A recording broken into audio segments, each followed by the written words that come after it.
स्वागत है आपका हमारी खास पेशकश कमोडिटी अगले हफ्ते में, जहां हम आपको कमोडिटी से जुड़े तमाम सवालों के जवाब देंगे। साथ ही कमोडिटी मार्केट में अगले हफ्ते के लिए ट्रेडिंग रणनीति बनाने में भी हम आपकी मदद करने वाले हैं। कमोडिटी मार्केट में बाजार को समझने के साथ साथ रणनीति बनाना भी बेहद जरूरी है। बात चाहे सोने चांदी की हो, बेस मेटल्स की हो या फिर एग्री कमोडिटी की। ट्रेडिंग की बारीकियों को समझने से जोखिम तो कम होता ही है, आपके लिए मुनाफे के रास्ते भी खुल जाते हैं। इस हफ्ते के कमोडिटी बाजार के अनुभव के आधार पर अगले हफ्ते की शानदार ट्रेडिंग की रणनीति बनाने में हमारे एक्सपर्ट्स आपकी पूरी मदद करेंगे। तो चलिए शुरू करते हैं कमोडिटी अगले हफ्ते।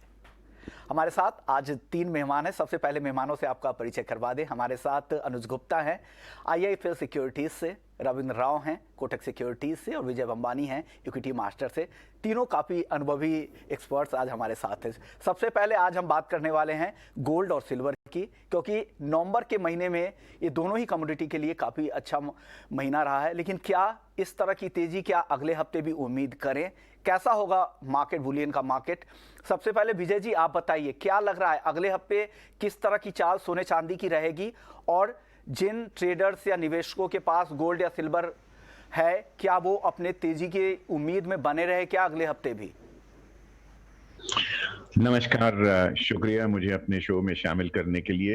एक छोटा सा सुधार मैं बताऊंगा।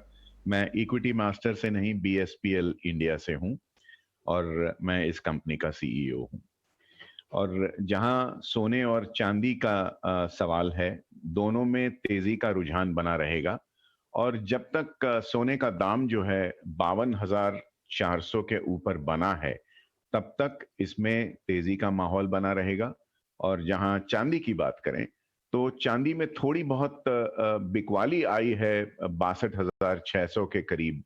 और थोड़ी जो कंसोलिडेशन या मुनाफा वसूली जिसे हम कहते हैं, वो उसका रुझान बना रहेगा जब तक 200 दिन का मूविंग एवरेज जो 59,800 के आसपास का है, जब तक वो टूटता नहीं है, तब तक तो तेजी की उम्मीद बनी रहती है। ये फिलहाल तो एक टेक्निकल करेक्शन लग रहा है, ना कि एक टेक्निकल रिवर्सल।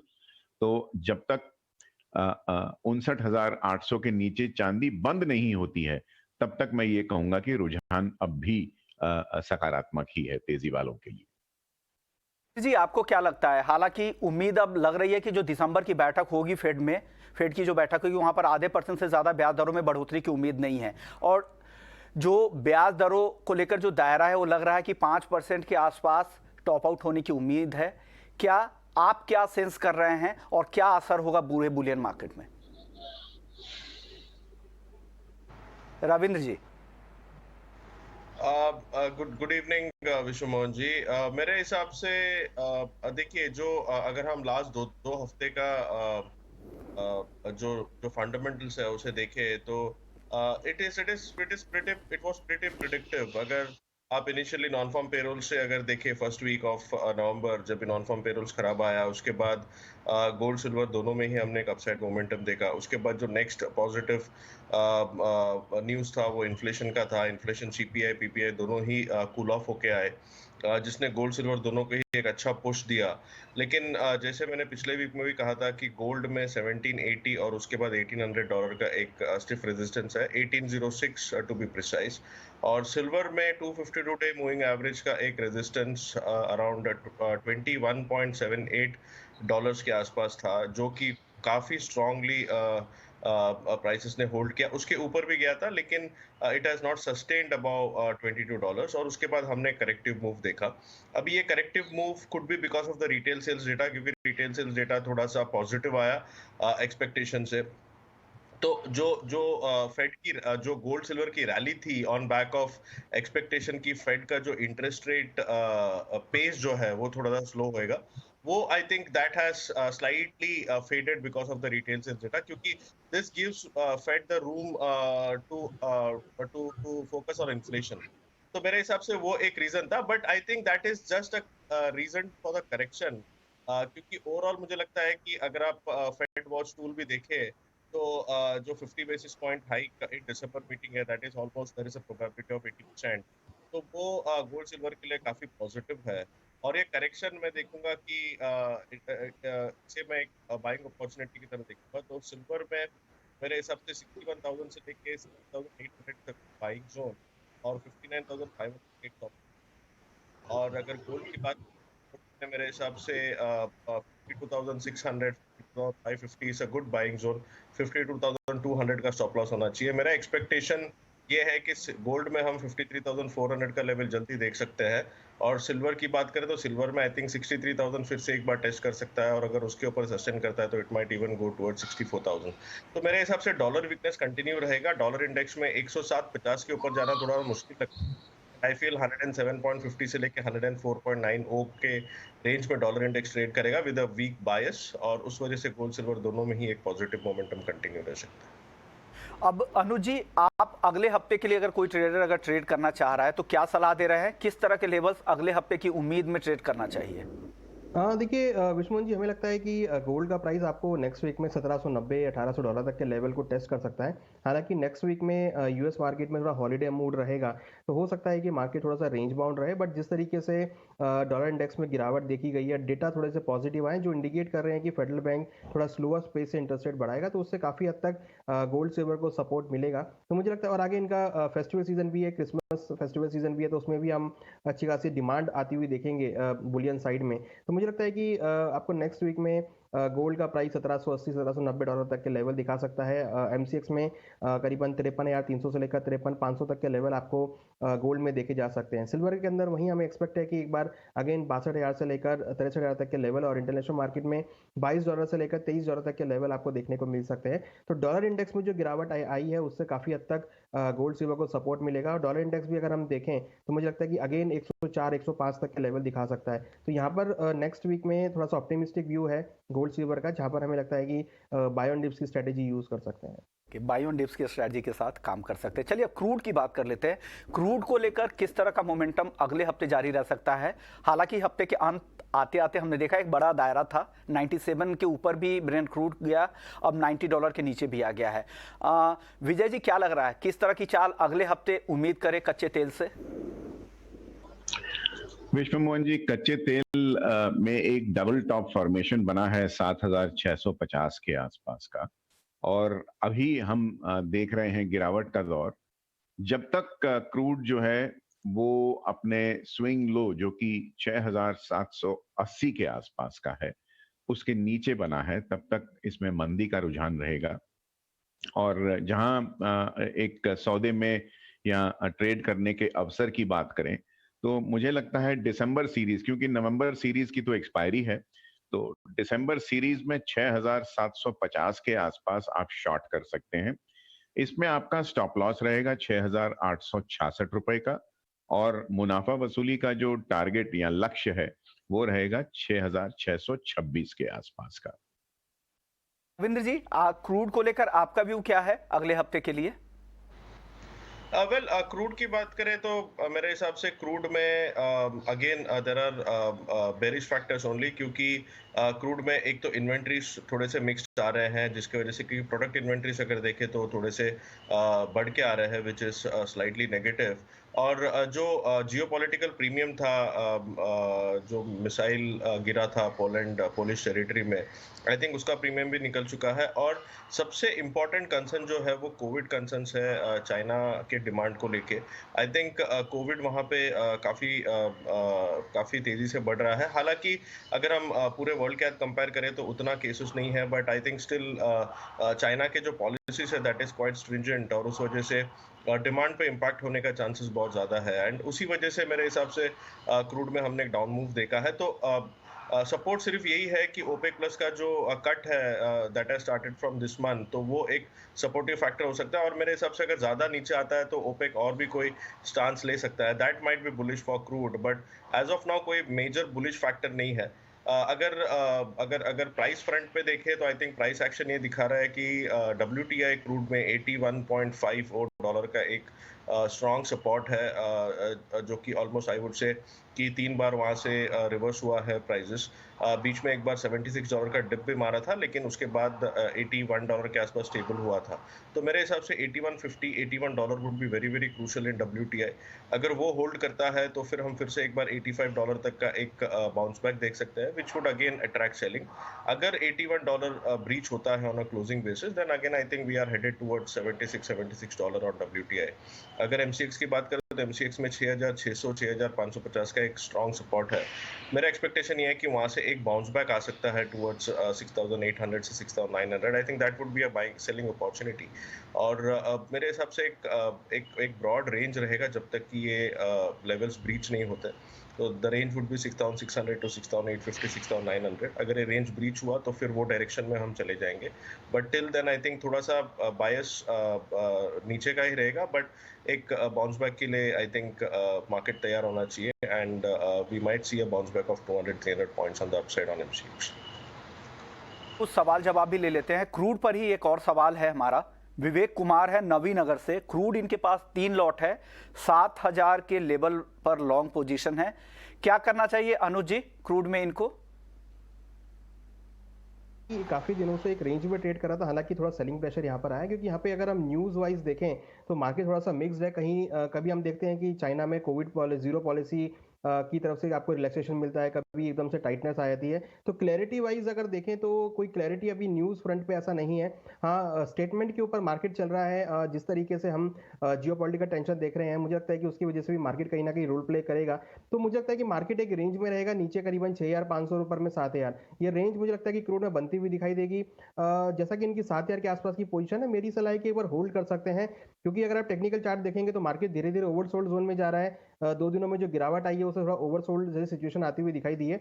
मुझे लगता है कि इनको होल्ड करना चाहिए। ऊपर एक बार बाउंस बैक आता है, एट कॉस्ट के आसपास आया तो वहां पर ही निकल जाना चाहिए। अगले दर्शक क्रिश हैं दिल्ली से। कॉपर में क्या करना चाहिए?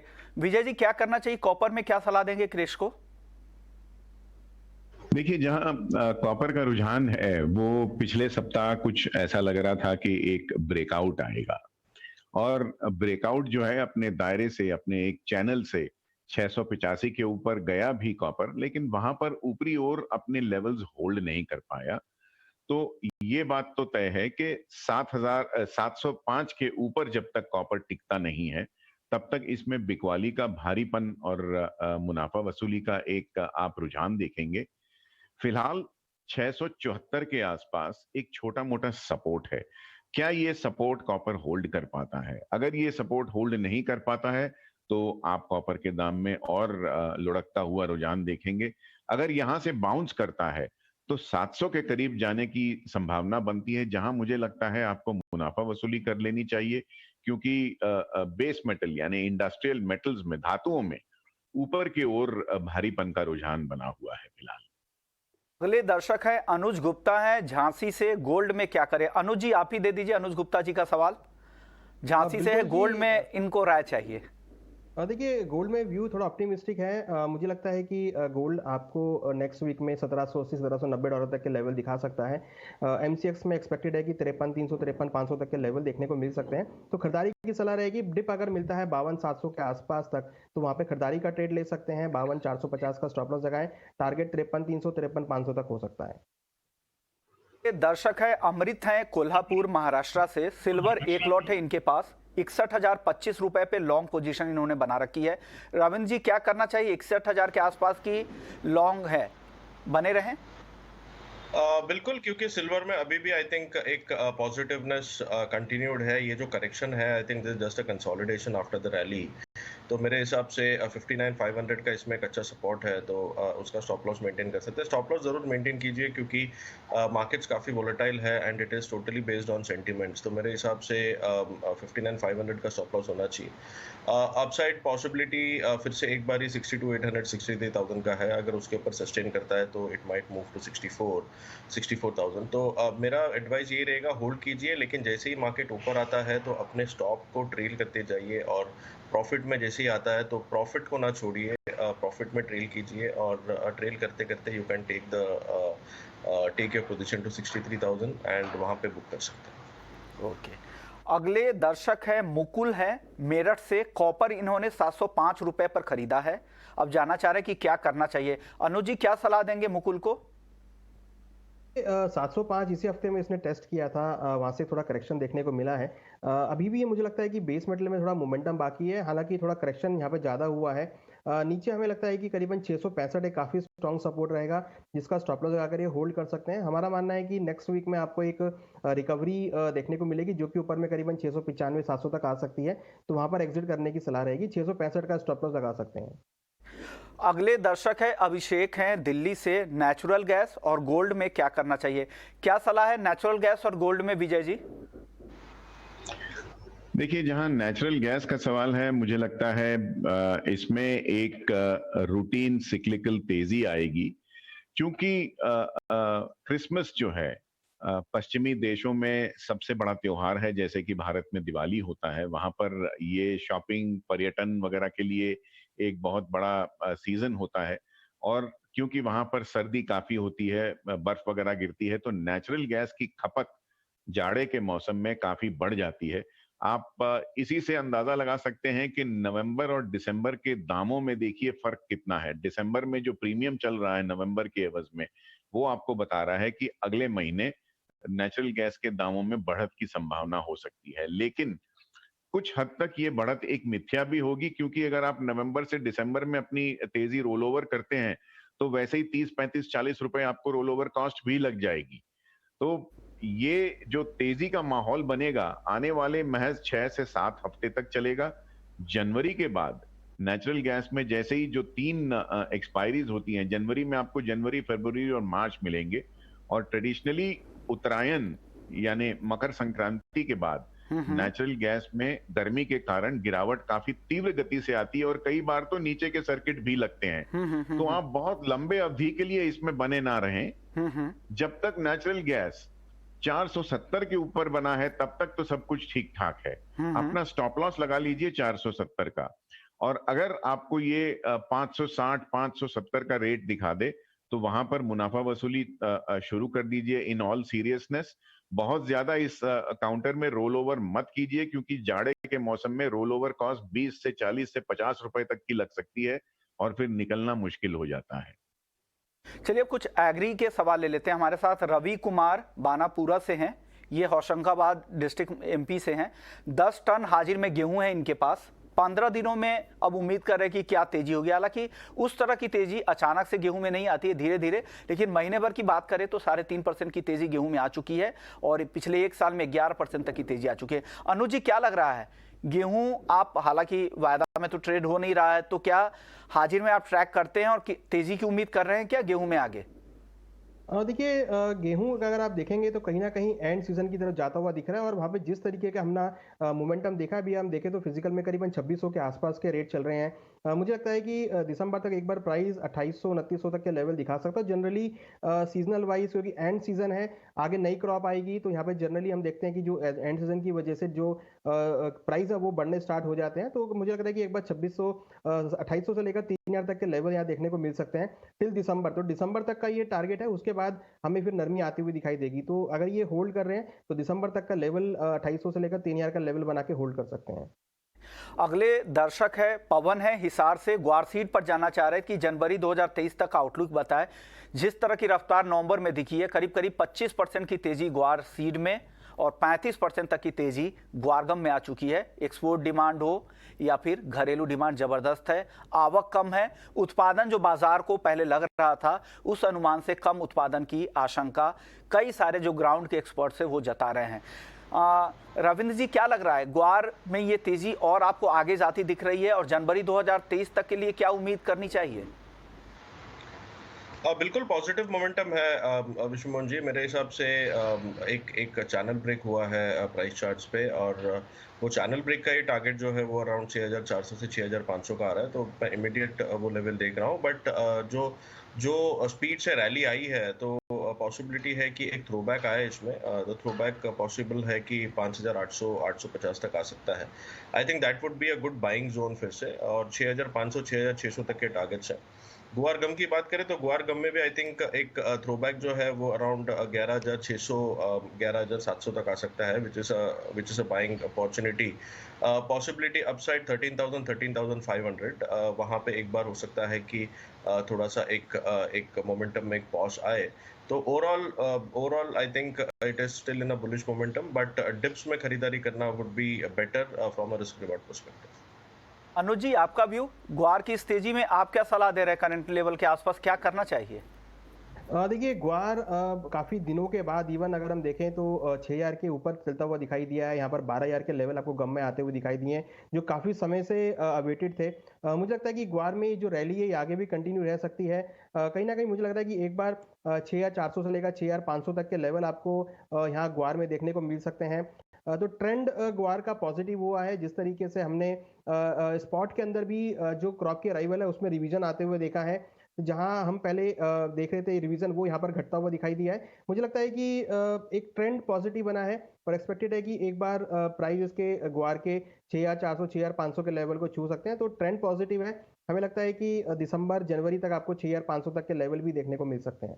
ओके, चलिए अब कुछ सवाल चांदी को लेकर ले लेते हैं। धीरज दिल्ली से है, इनका सवाल है कि चांदी किस स्तर पर खरीदना चाहिए, और एक सवाल ये कि दिन के दौरान चांदी की चाल काफ़ी सुस्त रहती है और शाम में इंटरनेशनल मार्केट के साथ इसकी रफ्तार बढ़ जाती है। विजय जी, क्या सलाह देंगे इनको? क्या एक दायरा बता दीजिए, कहाँ पर सपोर्ट लेवल है, कहाँ रेजिस्टेंस लेवल है, किस तरह से ट्रेड करना चाहिए इनको? देखिए, आप अगर मोमेंटम प्लेयर हैं, यानी बहुत छोटे अवधि के लिए मुनाफा भुनाना चाहते हैं, तो आपका जो सपोर्ट लेवल है वो लगभग 5,875 58,750 के आसपास का, माफ कीजिएगा, 58,750 के ऊपर जब तक बना रहता है चांदी का दाम, तब तक तो सब कुछ ठीक ठाक है। इसमें बढ़त तभी आएगी जब एक ब्रेकआउट आप देखेंगे 62,300 के ऊपर। और अगर आपको चांदी खरीदनी है, आपका जो ऑब्जर्वेशन है, आपने जो ये बात भांप ली है कि चांदी सुबह के वक्त एकदम सुस्ता जाता है, क्योंकि अमेरिकी बाजार का कारोबार शाम को देर से शुरू होता है और कम से कम 2/3 कारोबार MCX में US ट्रेडिंग आवर्स में बनता है। और चांदी क्या कहीं भी आप देख लीजिए, ईंधन या बुलियन या बेस मेटल्स में सबसे ज्यादा कारोबार US मार्केट्स में होता है। तो मैं आपको सलाह दूंगा, पहली बात तो चांदी में कारोबार US मार्केट में करें, और अगर आपने पैसा बचाना है तो डिलीवरी उठाएं, क्योंकि कॉस्ट ऑफ कैरी और बिड ऑफर स्प्रेड यानी बायर और सेलर के बीच की जो प्राइस लिमिट्स हैं, वो चांदी में सोने के एवज में कहीं ज्यादा है। तो एग्जीक्यूशन कॉस्ट जिसे हम कारोबारी कहते हैं, वो चांदी में बहुत ज्यादा है सोने के कंपैरिजन में। अगर आप डिलीवरी उठाते हैं या फिर आप डीमैट में खरीदते हैं, आपको आज की तारीख में चांदी के ETF का भी विकल्प मिल चुका है। सेबी ने अलाउ कर दिया है बहुत सारे चांदी के ETF, आप वो खरीदिए, उनमें आपको GST भी नहीं लगता है और बिड एंड ऑफर स्प्रेड भी काफी अच्छा है। तो दायरा आपका बनता है 62,250 के ऊपर ब्रेकआउट और नीचे 58,750 के नीचे सपोर्ट। आप या तो सपोर्ट के आसपास लीजिए और बने रहिए, या अगर आप मोमेंटम प्लेयर हैं तो 62,250 के ऊपर ब्रेकआउट के बाद ही खरीदें। अगले दर्शक है रूपा राम, है जोधपुर से। ये जानना चाह रहे कि कॉपर का क्या दायरा होगा, और साथ ही कॉटन भी जानना चाह रहे कि कपास नीचे कहां तक आ सकता है। रविंद्र जी, कॉपर का आप क्या रेंज देख रहे हैं? कॉपर में मेरे हिसाब से एक सपोर्ट पे आ रहा है। हमें लग रहा था कि 680 के नीचे कॉपर सस्टेन नहीं करेगा, बट आज 680 के नीचे चला गया है। बट आई थिंक जैसे विजय जी ने बताया 674 675 के आसपास एक सपोर्ट है, बट 674 से लेके आई वुड से 670 का एक जोन है सपोर्ट का। मुझे लगता है कि एक बाउंस बैक के लिए वी शुड बी प्रिपेयर्ड। हो सकता है कि नेक्स्ट वीक में एक अच्छा खासा बाउंस बैक मिले, क्योंकि जो अंडरटोन है इसका अभी भी बुलिश है। अगर चार्ट पे देखें तो एक सिमेट्रिकल ट्रायंगल ब्रेकआउट के बाद प्राइसेस ने एक थ्रोबैक विटनेस किया है, और नॉर्मली टेक्निकल टर्म्स में हम कहते हैं कि एक थ्रोबैक पे you should enter after a breakout. तो ये एक अच्छा अपॉर्चुनिटी है बाइंग के लिए। 656 का एक स्ट्रॉन्ग सपोर्ट है, तो मेरा रिकमेंडेशन यही रहेगा कि 672 670 के आसपास एक बार एंटर करना चाहिए कॉपर में बाइंग में। और इसमें हम फिर से एक बार 695 700 का लेवल देख सकते हैं। और हो सकता है कि दिस माइट एक्सटेंड टिल 714 725 जो कि मेरा पिछले वीक का टारगेट था, तो वो अभी भी पॉसिबल है। तो मेरे हिसाब से बाइंग अपॉर्चुनिटीज के लिए वेट कीजिए, थोड़ा लोअर लेवल्स पे बाइंग डिप्स की स्ट्रेटेजी अपनाइए और आई थिंक इनिशियली 695 700 के आसपास प्रॉफिट बुक करना चाहिए। अगर उसके ऊपर निकल जाता है तो it might be extended to 714 and then 725। अगले दर्शक है राज हैं राजस्थान से। चांदी में ये पूछ रहे हैं कि क्या जिस तरह का उतार चढ़ाव चल रहा है क्या ये जारी रहेगा। और अनुज जी आपसे ये सवाल पूछ रहे हैं, आपने कहा कि 105 नीचे की तरफ डॉलर इंडेक्स जा सकता है, तो क्या इस तरह की जो वॉलेटिलिटी है वो चांदी में जारी रहेगी? बुलियंस के अंदर आपको वॉलेटिलिटी देखने को मिलेगी क्योंकि डायरेक्ट रिलेशन है डॉलर इंडेक्स का और जिस तरीके से डेटा है, हालांकि नेक्स्ट वीक में उतने खास डेटा नहीं है तो ज़्यादा वॉलेटिलिटी हम देख नहीं रहे हैं, बट हाँ मोमेंटम ज़रूर यहाँ पे रहेगा। तो यहाँ पर हमको सपोर्ट के आसपास खरीदारी करनी है। हमें लगता है कि चांदी में अगर आपको खरीदारी करनी तो करीबन 60,500 के आसपास के लेवल्स रहेंगे जहाँ आप खरीदारी का ट्रेड बना सकते हैं। अगर वीकली पर्सपेक्टिव से बात कर रहे हैं तो हमें लगता है कि ऊपर में आपको 62,500 से लेकर 63,000 तक के लेवल देखने को मिल सकते हैं। अगर हम ओवरऑल एक रेंज देखें तो नीचे करीबन 58,000 और ऊपर में करीबन 63,000 ये रेंज सिल्वर में रह सकती है, जिसको आप फॉलो कर सकते हैं। चलिए आज इतने ही सवालों को शामिल कर पाएंगे, अब वक्त हो गया है कमोडिटी अगले हफ्ते को यहीं समेटने का। शुक्रिया रविंद्र जी आपका, अनुज जी आपका, विजय जी आपका, आप लोगों ने वक्त निकाला और दर्शकों के सवालों के जवाब दिए और पूरा आउटलुक भी अगले हफ्ते के लिए समझा दिया। तो कमोडिटी अगले हफ्ते में फिलहाल इतना ही, लेकिन आप बने रहिए देश दुनिया की बाकी खबरों के लिए। आप ईटी नाउ स्वदेश पर बने रहिए।